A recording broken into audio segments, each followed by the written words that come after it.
Madame, Monsieur, la solidarité exceptionnelle autour de TVL pendant les fêtes de Noël nous a donné un souffle d'espoir. Mais nous sommes encore loin du but, le combat continue et chaque instant est décisif. Si nous ne redoublons pas d'efforts immédiatement, tout ce que nous avons construit est en danger. Il nous reste 5 jours, 120 heures et pas une seconde de plus pour mettre TV Liberté à l'abri, pour mettre vos idées à l'abri. Nous avons jusqu'à mardi pour gagner cette bataille vitale et nous avons besoin de vous. Ce dernier coup de collier, il est vital pour notre projet d'information véritablement alternative. Mobilisation totale, défendons la liberté à tout prix. Chaque seconde compte pour remporter ce défi crucial.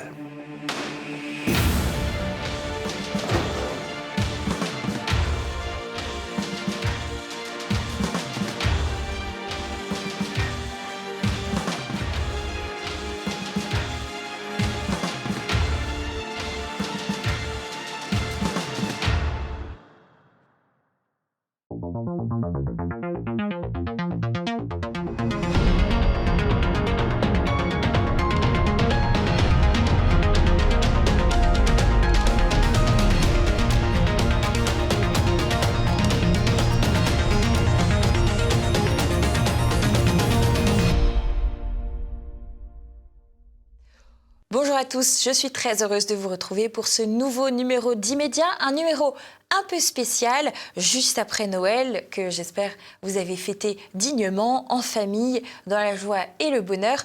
On retrouve Lucas Chancerelle qui vient nous expliquer comment est-ce que les aides à la presse subventionnent les milliardaires et le politiquement correct indirectement. Cette intervention a eu lieu dans le cadre du 10e forum de la dissidence de Polémia. Ouvrons la chasse aux dépenses nuisibles. Je lui cède la place pour expliquer tout ça. Aujourd'hui, Polémia m'a donné l'occasion de traiter un sujet passionnant. Les subventions à la presse ou comment on subventionne les milliardaires du politiquement correct. C'est pour moi un honneur de m'exprimer au forum de Polémia et d'avoir l'occasion de vous donner des clés de compréhension du système médiatique en France et des liens troubles qui unissent les journalistes avec le politiquement correct et le pouvoir macroniste. Les subventions à la presse sont un paradoxe français, car le peuple paye pour se faire cracher dessus par ses journalistes. Un seul exemple récent, comme le commente Logim, en un mois, France TV a annoncé l'émission « Sommes-nous tous racistes ?» pour culpabiliser les Français, une série pour déconstruire les mythes provenant du roman national et un documentaire pour promouvoir l'enseignement de l'arabe à l'école.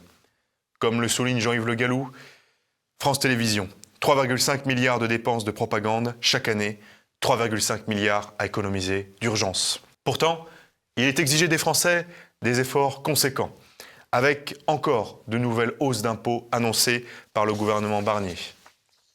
Paradoxe aussi, car on impose ces dépenses alors que les subventions à la presse sont de moins en moins acceptées socialement et que la profession de journaliste est l'une des plus détestées de France selon les sondages. C'est justement l'objet de ce forum de Polémia, traquer et combattre les dépenses nuisibles. Tout d'abord, il convient de comprendre de quoi on parle. Les subventions à la presse, elles sont de plusieurs natures, directes et indirectes, publiques ou dissimulées. Mais elles subventionnent assurément toutes le politiquement correct. Quota de diversité, collusion avec le pouvoir macroniste. Ce politiquement correct est venu comme une épée de Damoclès au-dessus de la tête des journalistes qui passent au surplus sous les fourches codines de l'Arcom, l'ex-CSA. Et comme le disait Guillaume Fay, ils sont politiquement corrects. Or, être politiquement correct, ce n'est pas une question d'idées, mais d'insertion sociale.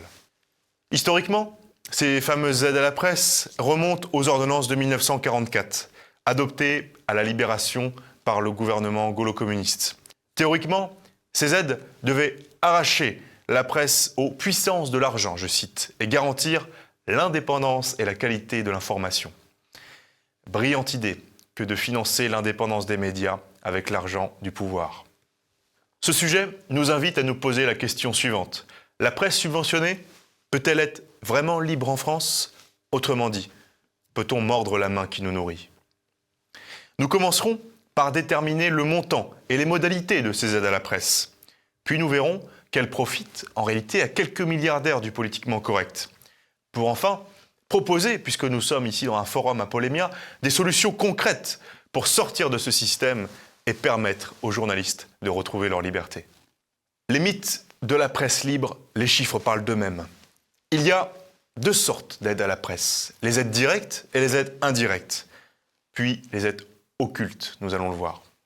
Les aides directes, d'abord, notons qu'il faut avoir le titre de magazine d'information politique et générale pour toucher des aides. La presse magazine musicale, par exemple, n'en bénéficie pas donc. Il existe différents types d'aides. Les aides directes qu'on peut diviser en trois catégories. Les aides à la diffusion, les aides au pluralisme et les aides à la modernisation. Et grâce au très bon travail réalisé par l'Observatoire du journalisme, nous avons les chiffres pour 2023 concernant ce sujet. Observons cette infographie. On constate que rien que l'année dernière, ce n'est pas moins de 204 millions d'euros pour 809 titres bénéficiaires. Les aides au pluralisme, par exemple, à elles seules, totalisent 22,7 millions d'euros. Aides aux quotidiens nationaux et régionaux à faibles ressources publicitaires.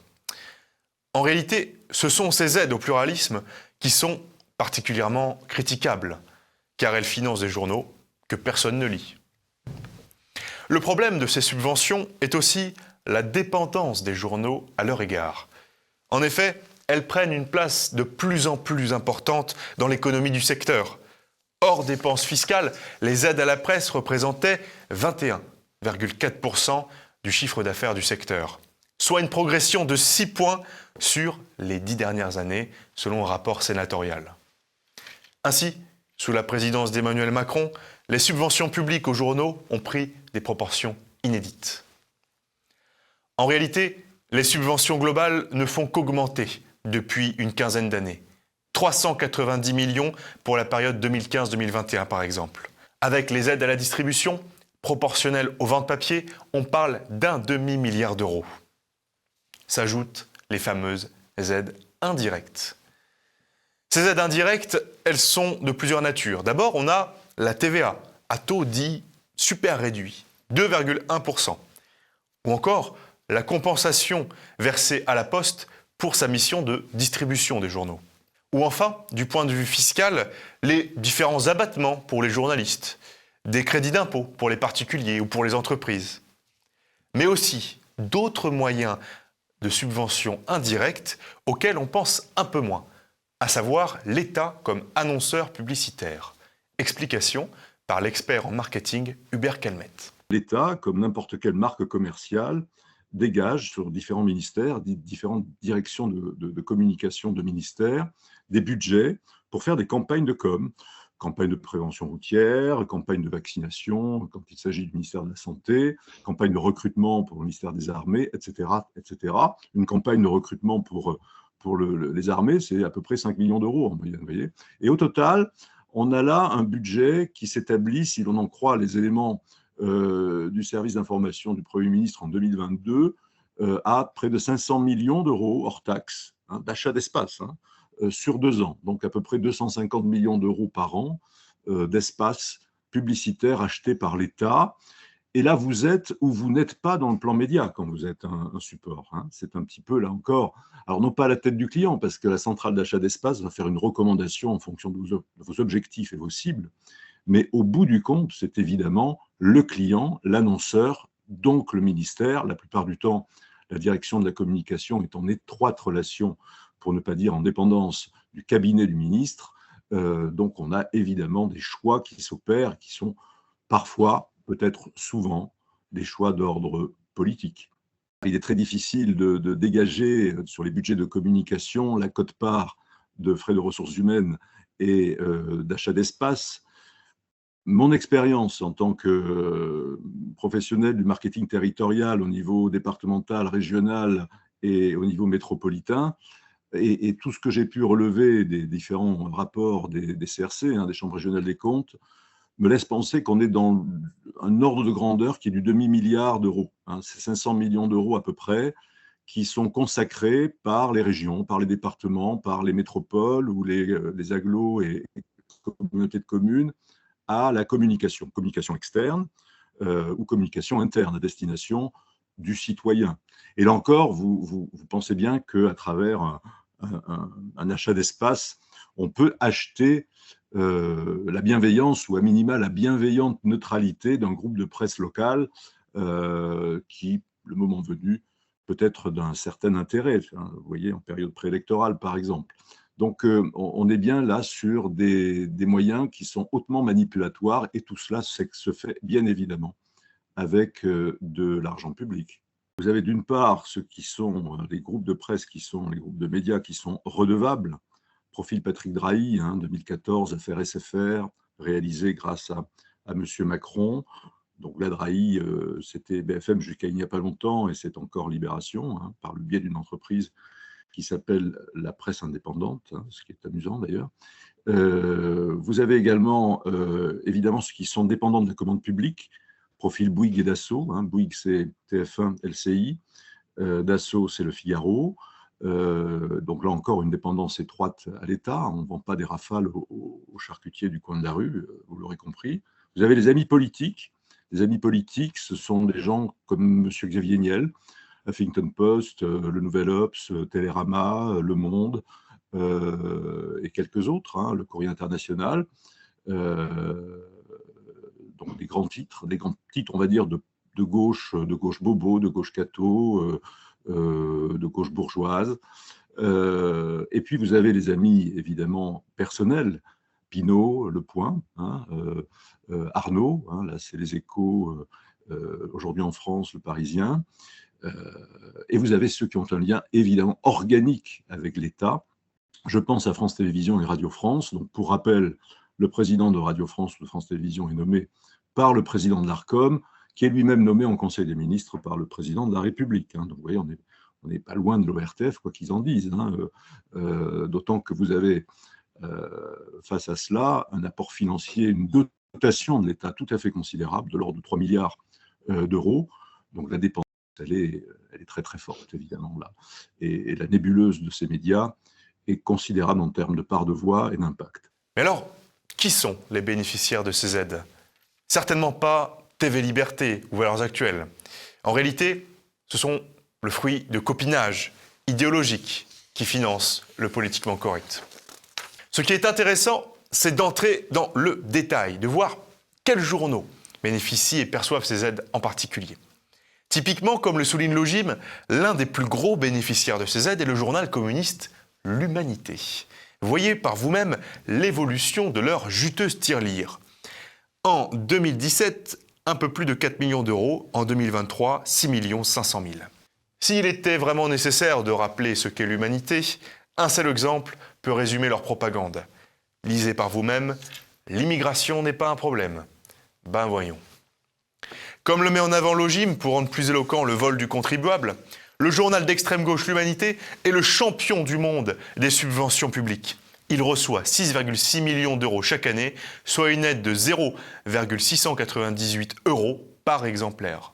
Par ailleurs, les journaux Libé, l'Huma et La Croix touchent, à eux seuls, tenez-vous bien, la moitié des aides au prétendu pluralisme. Et rappelez-vous des unes que nous offrait justement Libé, rendues pour bons et loyaux services. Faites ce que vous voulez, mais votez Macron, nous enjoignait le journal anarcho-bancaire. En fait, comme le dit très bien Jean-Yves Le Gallou, un journaliste de Libération, c'est un porte-plume de la banque Rothschild. Et voici une transition toute trouvée pour souligner le fait qu'en France, en plus d'être scandaleuse politiquement, les aides à la presse subventionnent des copains de Macron et les milliardaires du politiquement correct. Vous connaissez ces noms. Xavier Niel, Bernard Arnault, Patrick Drahi. Aussi aberrant que cela puisse paraître, si l'on compte par propriétaire, pour ne pas dire par milliardaire, ce sont les titres détenus par le PDG de LVMH, Bernard Arnault, l'un des hommes les plus riches du monde, qui sont les mieux lotis par l'argent public. Ainsi, les aides à la presse alimentent les caisses des principaux groupes de presse. Elles subventionnent la distribution sur tout le territoire d'une poignée de quotidiens détenus par quelques milliardaires. Elles renforcent ainsi leur emprise sur la presse française au lieu de soutenir le pluralisme. Alors, pourquoi aider des milliardaires qui sont déjà richissimes, me direz-vous ? Eh bien, on peut s'interroger aussi sur la transparence politique, ou plutôt l'absence de transparence politique. En ceci que le pouvoir dispose, par ce moyen, d'une immense influence sur la presse. L'opacité des décisions publiques permet aussi de contrôler la presse en organisant le marché du scoop, du confidentiel auprès des politiques. Il faut donc bien s'entendre, copiner ou plus avec le pouvoir afin d'être un insider et avoir des informations privilégiées par rapport à la concurrence. Cette situation ne peut plus durer. Polémia met des solutions sur la table pour faire des économies et permettre aux journalistes de retrouver leur liberté. Certains députés patriotes, à l'instar de Philippe Ballard, député Rassemblement National et ancien journaliste sur LCI, qui connaît donc bien le sujet, font des propositions pour remplacer les aides directes au pluralisme par un crédit d'impôt sur l'abonnement aux médias. De cette façon, en incitant les lecteurs à s'abonner aux titres qu'ils choisissent, seuls les titres qui intéressent réellement les gens et les lecteurs pourront survivre à terme. En somme, laisser la loi de l'offre et de la demande faire disparaître les journaux que personne ne lit. Une telle solution de bon sens avait déjà été envisagée par l'ancien gouvernement, mais l'initiative avait été tuée dans l'œuf par Bercy. Combien de temps va-t-on tenir à bout de bras des médias désuets uniquement par souci d'un prétendu pluralisme? Pour conclure ces propos, les aides publiques à la presse sont un paradoxe français. Elles sont censées favoriser le pluralisme et l'indépendance, mais elles contribuent en réalité à renforcer le politiquement correct et quelques milliardaires proches du pouvoir macroniste. Il est temps de briser les tabous et de repenser ce système de fond en comble. En réalité, le débat qu'il va falloir assumer est la disparition progressive totale des aides à la presse, particulièrement dans ce contexte avec le développement des médias en ligne comme par exemple TV Liberté, Radio Courtoisie, Frontières, Tocsin. Voilà une presse réellement indépendante, réellement libre, qui ne vit que de la générosité de ses donateurs avec 0 € d'argent public, et ce, grâce à vous.